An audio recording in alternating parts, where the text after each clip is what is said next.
एक ऐसा बादशाह जिसकी मौत से पहले मुगल सल्तनत में खून बरसने लगा। जी हाँ, मैं बात कर रहा हूँ शाहजहाँ की। शाहजहाँ के 4 बेटे थे, दारा शिकोह, औरंगजेब, मुराद और शाह शुजा।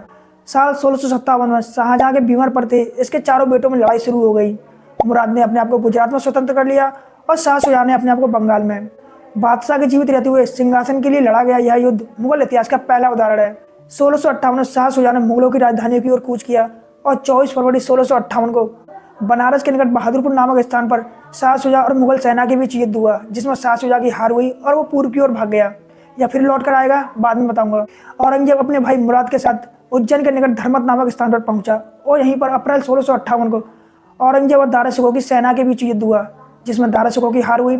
इसके बाद मई 1658 को औरंगजेब और दारा शिकोह के बीच आगरा के निकट सामूगढ़ नामक स्थान पर युद्ध हुआ, जिसमें दारा शिकोह की हार हुई और वो लाहौर भाग गया। दारा शिकोह के हारने और लाहौर भागने के बाद औरंगजेब ने शाहजहाँ को किले में कैद कर लिया। दिसंबर 1658 को औरंगजेब और शाह शुजा के बीच इलाहाबाद के पास खजवा नामक स्थान पर युद्ध हुआ, जिसमें शाह शुजा की हार हुई और वो अरकान भाग गया और यहीं पर अरकानियों द्वारा इसकी और इसके पूरे परिवार की हत्या करवा दी गई। इसके बाद वो युद्ध हुआ जिसने यह तय किया कि अगला बादशाह कौन बनेगा। मार्च 1659 को औरंगजेब और दारा शिकोह के बीच अंतिम लड़ाई अजमेर के निकट देवराय नामक स्थान पर हुई, जिसमें दारा शिकोह की हार हुई और इसे बंदी बना लिया गया और मृत्युदंड दे दिया गया। दारा शिकोह के शव को चांदनी चौक में गंदे हाथी से कुचलवाकर पूरे बाजार में घुमाया गया और इसके सर को काटकर शाहजहाँ को पेश किया गया, जिसका उल्लेख वर्नियर करता है।